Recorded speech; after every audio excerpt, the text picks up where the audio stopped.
nom du Père, et du Fils, et du Saint-Esprit. Amen.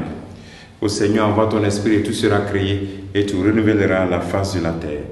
Bien-aimés dans le Christ, nous sommes aujourd'hui lundi 3 octobre 2022, et la parole de Dieu que notre Mère Église nous propose est extraite de l'Évangile de Luc, chapitre 10, versets 25 à 37. En ce temps-là, voici qu'un docteur de la loi se leva et mit Jésus à l'épreuve en disant: « Maître, que dois-je faire pour avoir en héritage la vie éternelle ?» Jésus lui demanda: « Dans la loi, qu'y a-t-il d'écrit? Et comment lis-tu » L'autre répondit: « Tu aimeras le Seigneur ton Dieu de tout ton cœur, de toute ton âme, de toute ta force et de toute ton intelligence, et ton prochain comme toi-même. » Jésus lui dit: « Tu as répondu correctement. Fais ici et tu vivras. » Mais lui, voulant se justifier, dit à Jésus: « Et qui est mon prochain ?» Jésus reprit la parole. Un homme descendait de Jérusalem à Jéricho. Il tombait sur des bandits. Ceux-ci, après l'avoir dépouillé et roué de coups, s'en allèrent, le laissant à moitié mort. Par hasard, un prêtre descendait par ce chemin. Il le vit et passa de l'autre côté.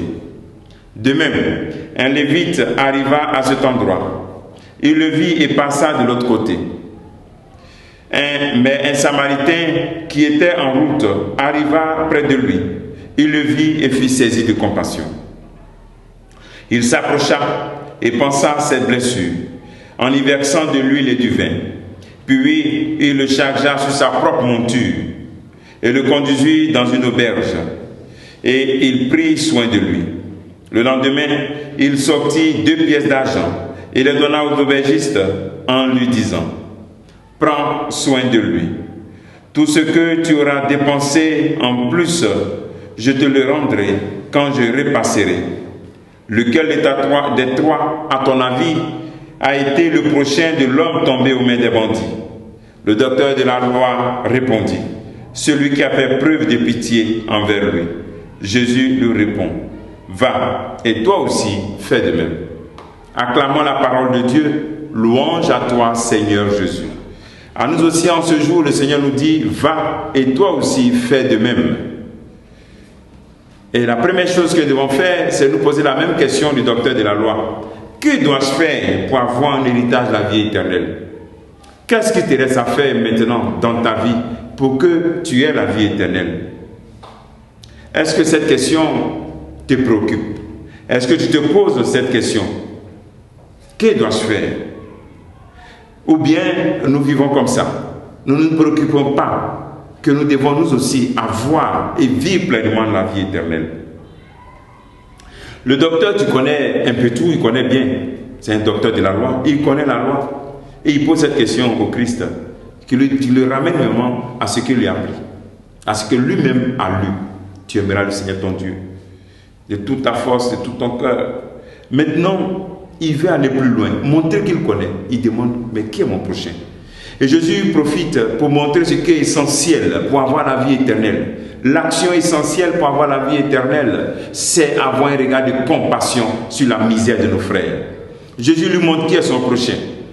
Et à travers cette parabole, on voit plusieurs personnes qui passent. Un prêtre, un lévite, ils vont tous pour le culte.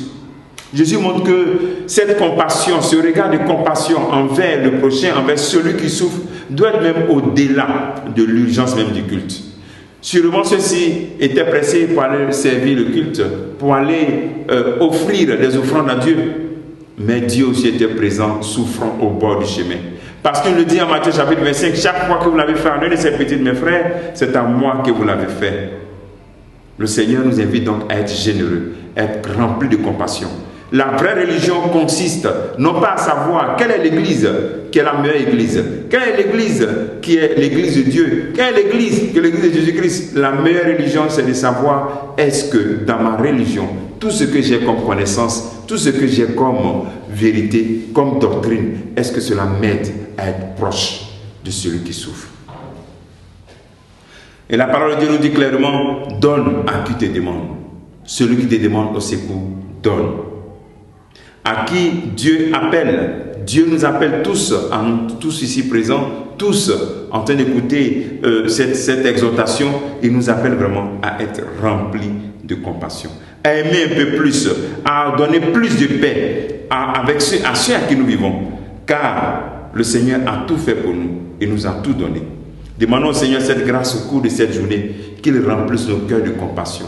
Compassion envers ton épouse, compassion envers ton époux, compassion envers tes enfants, compassion envers ton papa, ta maman. C'est lui. À travers cela, Jésus est présent et Dieu est présent.